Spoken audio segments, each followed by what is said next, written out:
Hello friends, Vikas Chorgade from VRM classes.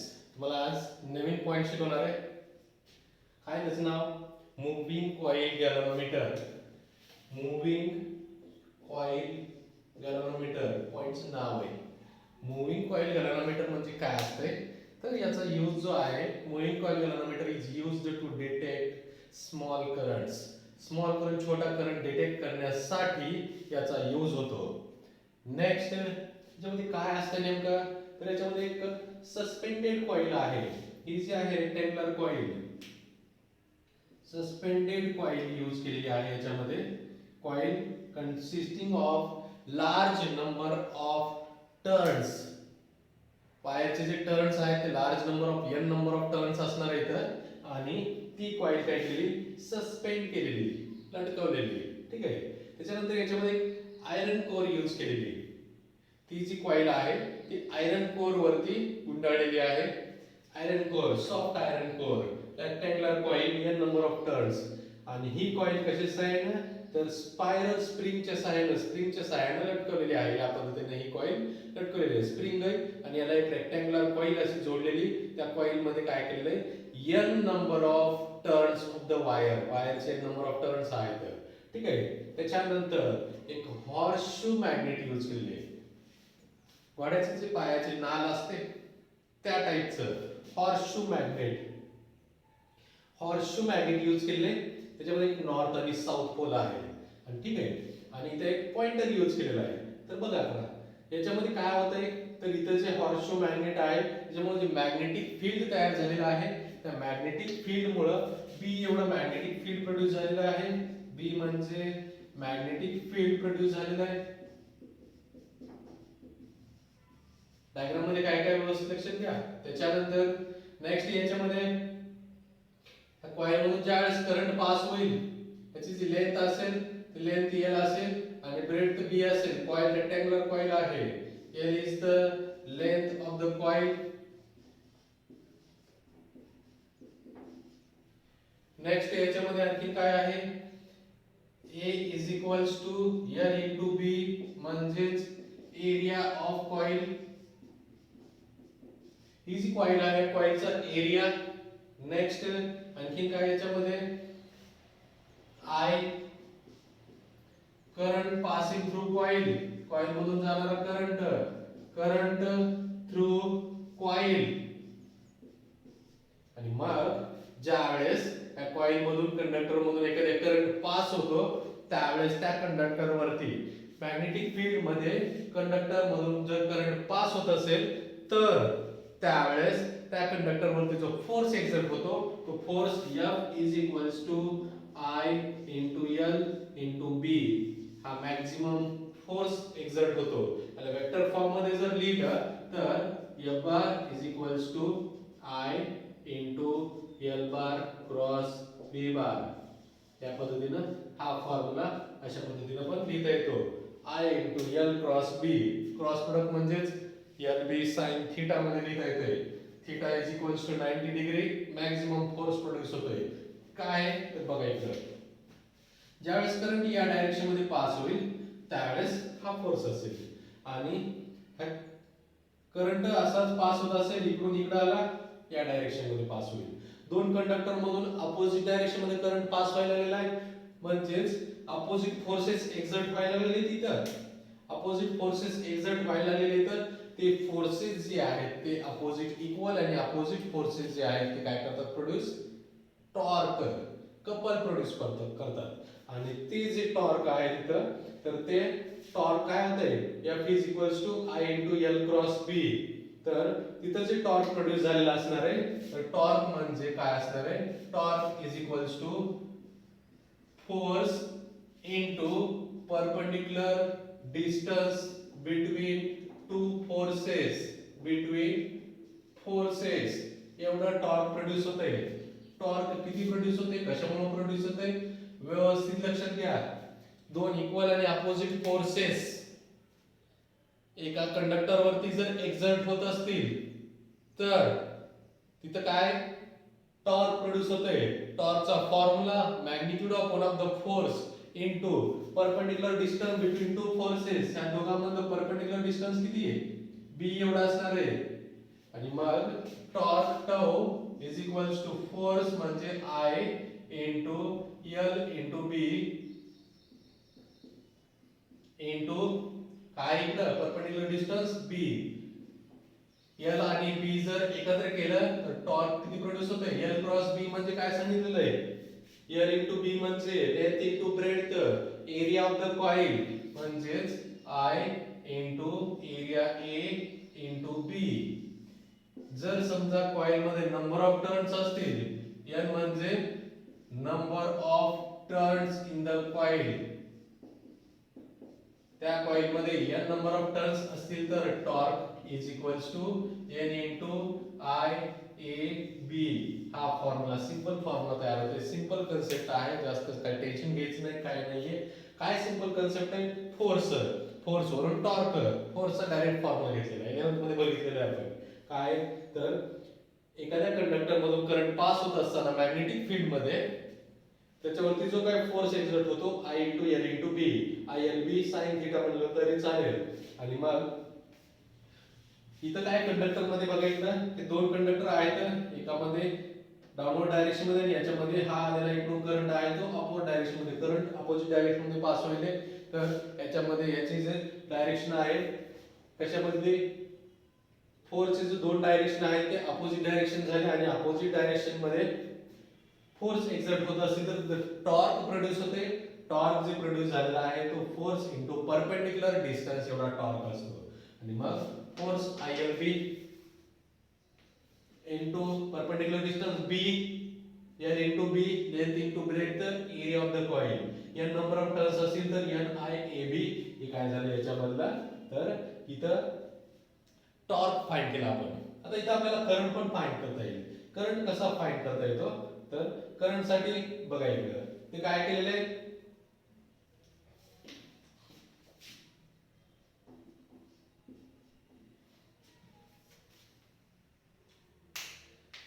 त्याचे deflection in the, इथं काय होतंय, कॉइल काय होती, रोटेट होणार आहे. ही जी स्प्रिंग आहे कॉइल रोटेट होती रोटेट होती रोटेट होती, म्हणजे काय, एखादी स्प्रिंग जी आहे ती रोटेट करून त्याच्यामध्ये काय होतंय, एक टॉर्क प्रोड्यूस झालेला असणार आहे.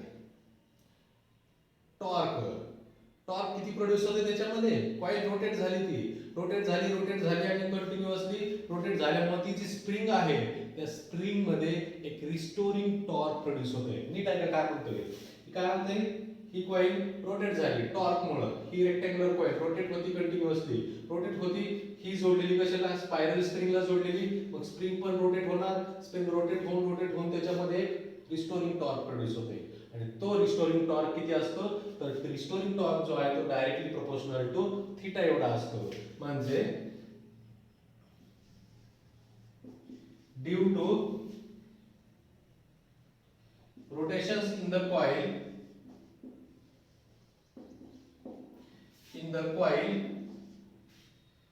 restoring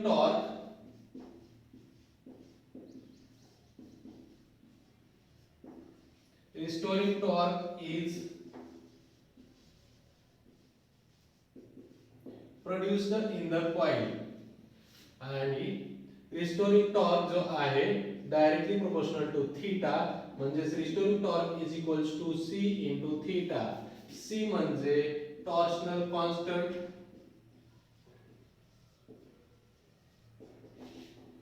किंवा स्प्रिंग कॉन्स्टंट, नाव काय आहे, सी म्हणजे टॉर्शनल कॉन्स्टंट किंवा स्प्रिंग कॉन्स्टंट आहे. आणि मग at equilibrium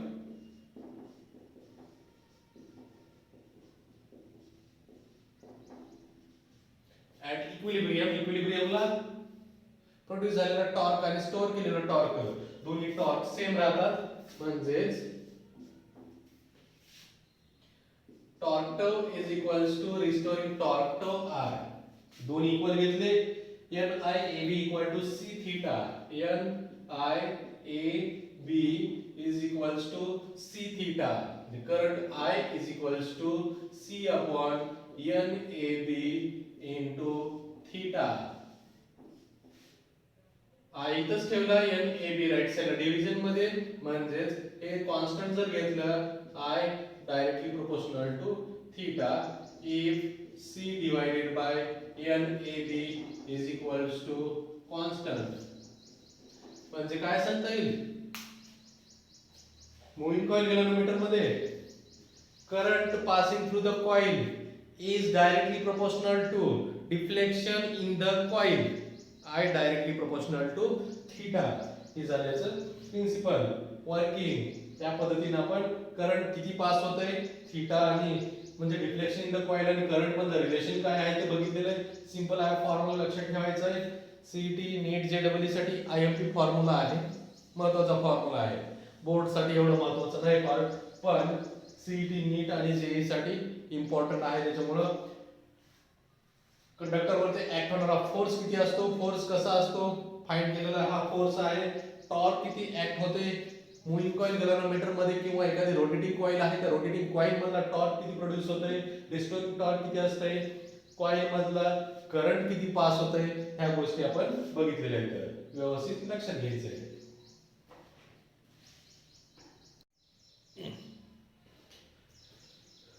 hello friends, moving coil galvanometer point बघितलेला आहे. मूव्हिंग कॉइल गॅलव्हॅनोमीटरला एक करंट पण मोजण्यासाठी यूज होतोय आणि दुसरं व्होल्टेज मोजण्यासाठी यूज होतोय. करंट कसा मोजायचा, moving coil galvanometer as emitter. Emitter म्हणून त्याचा जर यूज केला तर त्यातून आपण करंट मोजू शकतो. MCC as an ammeter. Ammeter is used to measure current. Current मोजायचा असेल काय करता येईल, it is always used in series. जे जे कंपोनेंट सिरीज मध्ये आहेत, करंट रेजिस्टन्स असतील, रेजिस्टन्स सिरीज मध्ये असलं तर काय होतं सांगितलं होतं, करंट सेम राहतंय. म्हणजे करंट सेम राहते म्हणजे करंट आपल्याला मोजायचा असेल, करंट जो सर्किट मधून आलेला आहे तो मोजायचा असेल तर मूव्हिंग कॉइल गॅलव्हॅनोमीटर सिरीज मध्ये कनेक्ट केलं पाहिजे. MCC used in series or connected in series. कुणाला रेजिस्टन्स R सोबत. त्याच्यानंतर आता याला मूव्हिंग कॉइल गॅलव्हॅनोमीटरला एमिटर मध्ये कन्वर्ट करण्यासाठी काय काय करावं लागते. एक, it's effective resistance its current capacity must be increased. Current मोजायचं म्हणल्यानंतर करंट कॅपॅसिटी वाढवावी लागेल. करंट कॅपॅसिटी वाढवावी लागेल. करंट कॅपॅसिटी वाढवण्यासाठी काय करावं लागतंय, आणि या तीन कंडिशन बघा काय काय करायचं आधी ते बघा. एक, करंट कॅपॅसिटी वाढवायची. दुसरा, it's effective resistance must be decreased. Total resistance जो आहे त्याच्यामध्ये तयार झालेला यूज केलेला टोटल रेजिस्टन्स डिक्रीज झाला पाहिजे, कमी झाला पाहिजे. रेजिस्टन्स कमी झाला ऑटोमॅटिकली करंट कॅपॅसिटी इन्क्रीज होणार आहे. ठीक आहे. Next, it should be protected from damages due to excess current. Extra जर करंट पास होत असेल सर्किट मधून तर ते एमिटर डॅमेज होण्यापासून वाचलं पाहिजे. आणि हे सगळं फुलफिल करायचं असेल, above conditions can be fulfilled by using small resistance in parallel with galvanometer.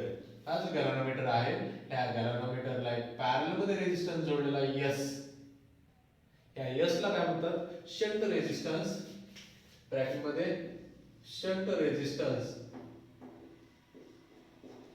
Parallel मध्ये जो काय रेजिस्टन्स जोडलेला असतो त्याला दुसरं नाव आणखी आहे शंट. तर इकडे बघा हा जो गॅलव्हॅनोमीटर आहे याला पॅरलल मध्ये हा शंट रेजिस्टन्स जोडल्यानंतर काय काय होतंय तर इकडे बघा एक, इकडे जो काय करंट डायरेक्ट पास होणार आहे गॅलव्हॅनोमीटर मधून त्या करंटला काय होतंय, एक एक्स्ट्रा डायव्हर्जन मिळते, डायव्हर्ट होते करंट, म्हणजे करंट डायव्हर्ट झाला एक. त्याच्यानंतर करंट डायव्हर्ट झाल्यामुळे काय होतंय तर बघा इकडं हे जे आहे एक्सेस करंट मुळे, एक्सेस करंट जो पास होणार आहे त्याच्यामुळे जे डॅमेज होणार आहे ते वाचतंय, म्हणजे करंट डायव्हर्जन होतंय शंट रेजिस्टन्स मधून. त्याच्यानंतर दुसरं, हा रेजिस्टन्स आहे गॅलव्हॅनोमीटरचा, हा शंट रेजिस्टन्स आहे.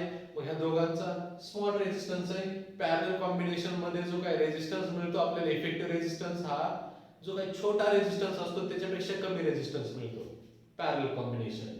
म्हणजे हा गॅलव्हॅनोमीटर आणि S या दोन्हीचा पॅरलल कॉम्बिनेशनचा इफेक्टिव्ह रेजिस्टन्स फाइंड केल्यानंतर टोटल रेजिस्टन्स किती मिळतो तर ह्या दोघांच्या पॅरलल, दोघांची जेवढी व्हॅल्यू असेल याची किंवा याची जी स्मॉल व्हॅल्यू आहे त्याच्यापेक्षा कमी मिळतो. ठीक आहे. या पद्धतीनं. आणि या सेल्फ रेजिस्टन्सचा फायदा होतो. एक डायव्हर्जन मिळते, डायव्हर्जन मुळे प्रोटेक्ट होते, एक्स्ट्रा करंट जो आहे तो करंटला डायव्हर्जन मिळते आणि दुसरं इफेक्टिव्ह रेजिस्टन्स कमी होतंय. ठीक आहे. आणि मग आता बघा इकडे टोटल जो करंट आहे I is equals to total current आलेला इकडून हो I आहे, दोन पार्ट मध्ये डिवाइड झालेला आहे, IG आणि IS. IG प्लस IS असा दोन पार्ट मध्ये डिवाइड झाला. आणि मग आता IS is equals to I minus IG हे इकडे आलं, सबस्ट्रॅक्ट झालं. Subtract IS is equals to I minus IG subtraction. आता नेक्स्ट हे दोन पॅरलल मध्ये येतात. पॅरलल मध्ये पोटेन्शियल डिफरन्स सेम राहतो, कॉन्स्टंट राहतो. ह्याच्या अक्रॉसचा पोटेन्शियल डिफरन्स आणि ह्याच्या अक्रॉसचा पोटेन्शियल डिफरन्स. ठीक आहे. Potential difference across galvanometer is equals to potential difference across कोण दुसरा शंट रेजिस्टन्स. गॅलव्हॅनोमीटर आणि शंट रेजिस्टन्स ह्या दोघांच्या अक्रॉस पोटेन्शियल डिफरन्स सेम राहतो. पोटेन्शियल डिफरन्स म्हणजे करंट इनटू रेजिस्टन्स, ओमचा law. IG into G is equals to हा शंटच्या across IS into S. IS ची व्हॅल्यू आपण फाइंड केली, I मायनस IG इथंच आहे, काही नाही नवीन. इकडे आलेला करंट जो आहे दोन पार्ट मध्ये डिवाइड झाले त्याच्यावरून ही व्हॅल्यू इथे ठेवू. IG into G I minus IG into S. S ने मल्टिप्लाय केला. IG into G is equals to I into S minus IG into S. Left side ला प्लस होईल. IG into G plus IG into S I into S common IG G plus S I into S division मध्ये S divided by G plus S into I. current passing through galvanometer हा S shunt resistance, G गॅलव्हॅनोमीटरचा resistance आहे, G म्हणजे गॅलव्हॅनोमीटरचा resistance, S म्हणजे shunt resistance, I म्हणजे total current.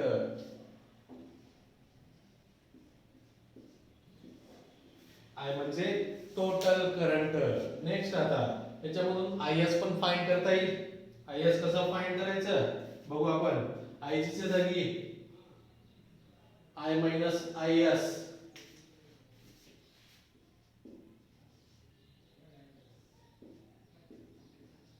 I minus IS हे यातच ठेवलं. therefore IG च्या जागी हे ठेवलं इक्वेशन 1 मध्ये I minus IS is equals to S upon G plus S into I. हे डिव्हिजन मध्ये ना मल्टिप्लिकेशन मध्ये आणा आधी.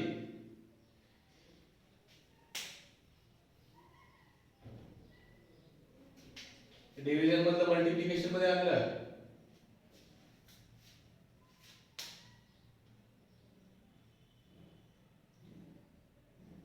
किंवा आपण थोडंसं चेंज करू, कॉम्प्लिकेटेड न करता. हा जो करंट आहे I equals to IG plus IS हे या इक्वेशन मध्ये ठेवू. सिंपल होतंय. IG is equals to S divided by G plus S into IG plus IS. हे मल्टिप्लिकेशन मध्ये आणलं, इकडं दोघांना मल्टिप्लाय होईल. IG into G IG into S IG into S IS into S IG IS cancel झालं. ठीक आहे.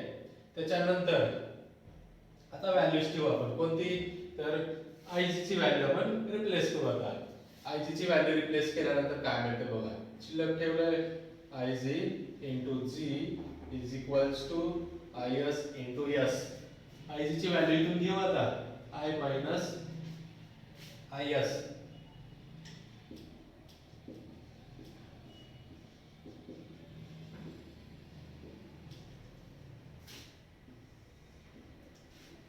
I minus I S into G I S into S.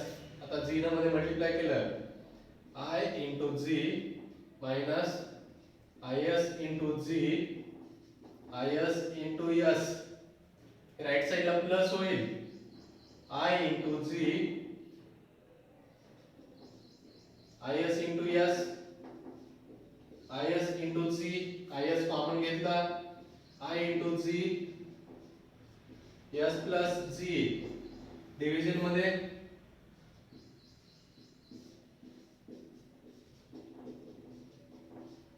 हा झाला आय एस चा फॉर्म्युला. त्या पद्धतीनं आय जी चा formula S upon G plus S into I आणि I S equal to G upon S plus G into I. G upon S plus G into I.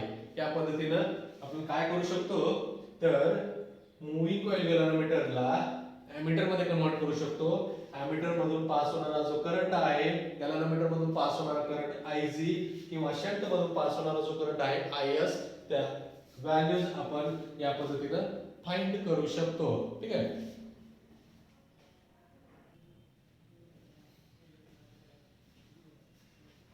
हे आपण काय बघितलेलं आहे तर current passing through shunt resistance current passing through galvanometer IG. मग आता हे इक्वेशन जे आहे याच्यावरून बघा इकडे आणलं समजा equation 1 IG equal to S divided by G plus S into I.